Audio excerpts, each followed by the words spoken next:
Bien-aimés dans le Seigneur, Shalom. Nous sommes dans la joie de nous retrouver pour une nouvelle méditation. Nous sommes le mercredi 2 novembre 2022. Nous vous saluons au nom de notre Seigneur et Sauveur Jésus-Christ. Nous allons lire un texte dans la lettre de Paul aux Romains, chapitre 8, verset 18. Nous lirons dans deux versions. Dans la version Louis II, il est dit « J'estime que les souffrances du temps présent ne saurait être comparé à la gloire à venir qui sera révélée pour nous. » La Bible du Semeur nous dit « J'estime d'ailleurs qu'il n'y a aucune commune mesure entre les souffrances de la vie présente et la gloire qui va se révéler en nous. » Souffrance et gloire. Souffrance et gloire, tel est le thème de notre méditation de ce mercredi 2 novembre 2022. Bien-aimés dans le Seigneur, la vie est dure et pour le chrétien, le malheur l'atteint souvent. Parfois, c'est même plus dur. Souffrir, c'est éprouver de la peine ou sentir de la douleur suite à un événement, à une circonstance. La souffrance peut être physique, elle peut être aussi morale. Cette souffrance peut nous conduire à des réactions diverses, risquant de nous détruire ou de nous faire souffrir davantage, surtout lorsque nous ne voyons aucune issue devant nous. Le texte de ce jour nous redonne de l'espoir. En effet, non seulement, tant que nous vivons, nous pouvons espérer, la Bible dit, tant qu'il y a la vie, il y a l'espoir, espérance, mais en plus, pour le chrétien, la souffrance fera place un jour ou un autre à la gloire, et une gloire de loin supérieure aux peines endurées. Voyons ce que nous pouvons tirer comme leçon de notre verset du jour. Parlons d'abord des souffrances du temps présent. Les souffrances du temps présent. Quand nous lisons dans 1 Pierre chapitre 1er, verset 6, la Bible dit « C'est là ce qui fait votre joie, quoique maintenant, puisqu'il le faut, vous soyez attristés pour un peu de temps par diverses épreuves. » Le temps présent est marqué par diverses situations difficiles de la vie. La vie est difficile. Mais ces difficultés s'accentuent encore, en plus, s'accentuent à cause de plusieurs réalités. Nous allons en citer seulement 4. D'abord, il y a la méchanceté croissante de l'homme. Une méchanceté croissante, comme nous voyons dans 2 Timothée chapitre 3. Mais aussi, cette méchanceté croissante se trouve en face de la diminution de la charité. Le Seigneur Jésus-Christ nous dit dans Matthieu chapitre 24, verset 12, il est dit « Et parce que l'iniquité se sera accrue, la charité du plus grand nombre se refroidira. » Et nous le voyons, la charité se refroidit, la méchanceté, l'iniquité est en train de s'accroître. La deuxième chose, la raison de nos souffrances, la colère grandissante du diable face au peu de temps qui lui reste. Apocalypse chapitre 12, verset 12 dit « Le diable est descendu vers vous, animé d'une grande colère, sachant qu'il a peu de temps. Et cela l'irrite, il veut absolument détruire l'humanité avant d'être jeté dans l'abîme. » Troisième raison, les erreurs et péchés de la vie avec leurs conséquences.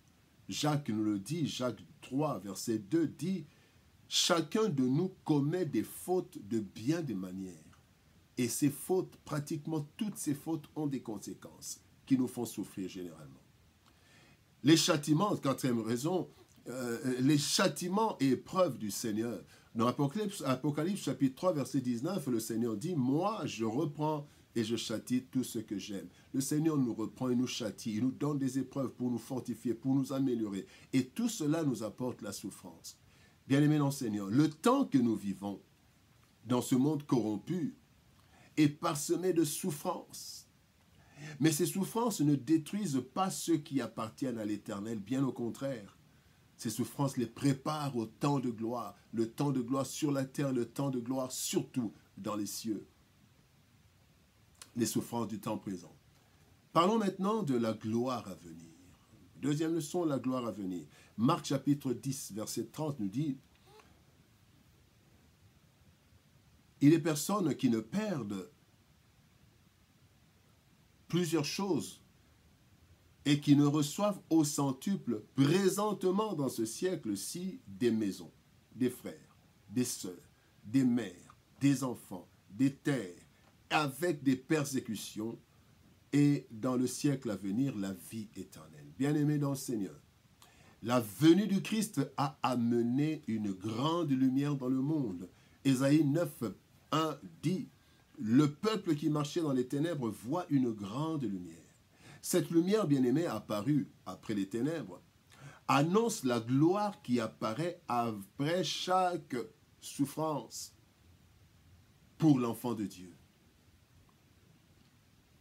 Il est vrai que lorsque nous souffrons, nous avons du mal à imaginer une vie meilleure, la fin de cette souffrance. Quand nous lisons dans Genèse 45, verset 26 et plus, nous voyons, quand on vient dire à Jacob que son fils Joseph était vivant, lui qui savait que Joseph était déjà mort, et il souffrait de la mort de son fils, en plus de la famille qu'il y avait, mais on vient lui dire que Joseph est vivant. Et de prime abord, il a refusé, il n'a pas cru, jusqu'à ce qu'il ait vu, les chars qui lui étaient envoyés. Pourtant, son temps de gloire était arrivé. Il en sera de même pour quiconque, bien-aimé, se confie en Dieu. Selon qu'il est écrit dans Psaume 25, verset 3, « Tous ceux qui espèrent en toi ne seront point confondus. » Christ promet aux disciples la gloire après la souffrance. Et cela est une vérité que nous devons saisir par la foi, puisque nous ne vivons pas par la vue, mais nous vivons par la foi. 2 Corinthiens 5, 7 le dit. La souffrance fait toujours place à la gloire dans la vie des enfants de Dieu. Même si cela dure, la gloire viendra, car les ténèbres ne régneront pas toujours. Troisième chose, rien de comparable. Le texte du jour nous dit « J'estime que les souffrances du temps présent ne sauraient être comparables à la gloire à venir. » Et dans la version Bible du Semeur, il est dit « Il n'y a aucune commune mesure entre les souffrances de la vie présente et la gloire qui va se révéler en nous. » Bien-aimés dans le Seigneur, comment alors supporter ces souffrances du temps présent? Eh bien, c'est surtout en ayant les yeux fixés sur la gloire à venir qui nous fera oublier les temps de souffrance, tellement que cette gloire sera grande et incomparable aux souffrances endurées. Persévérer, même si cela dure, rester dans la sanctification, rester au pied de Jésus. Christ l'a fait. Il est écrit à son sujet dans Hébreux chapitre 12, verset 2, Jésus, le chef et le consommateur de la foi, qui, en vue de la joie qui lui était réservée, en vue de la gloire qui lui était réservée, a souffert la croix, méprisé l'ignominie et s'est assis à la droite du trône de Dieu. Nous devons fixer les yeux vers Jésus, supporter, travailler, continuer notre travail, se maintenir dans la présence du Seigneur jusqu'à ce que la gloire apparaisse. Nous devons ainsi demander la force du Saint-Esprit afin de persévérer et de saisir cette gloire après avoir enduré les souffrances pendant un temps. La grandeur de la gloire à venir, bien-aimés, est incomparable à l'intensité de la souffrance du temps présent. Elle sera plus grande, cette gloire. Souffrance et gloire. Lorsque nous souffrons, bien-aimés, nous avons l'impression que la douleur durera à jamais. Parfois, nous oublions même les temps meilleurs passés. Nous nous révoltons et cherchons ceux qui sont à la base de nos malheurs, souvent en vain. Ce que nous devons savoir, et cela lorsque nous sommes enfants de Dieu, c'est que les temps de souffrance feront place aux temps de gloire qui surpassent nos souffrances au point d'en oublier même l'intensité. Ces temps de gloire, Dieu nous les réserve ici sur terre, mais aussi et surtout dans l'au-delà où toutes les souffrances disparaîtront à jamais. Prions le Seigneur. Éternel Père de gloire, toi le Dieu Tout-Puissant, Ce jour, tu nous parles, Seigneur, ô Dieu de gloire, de nos souffrances et de la gloire que tu nous réserves après ces souffrances. Cette gloire qui n'est pas comparable aux souffrances que nous endurons.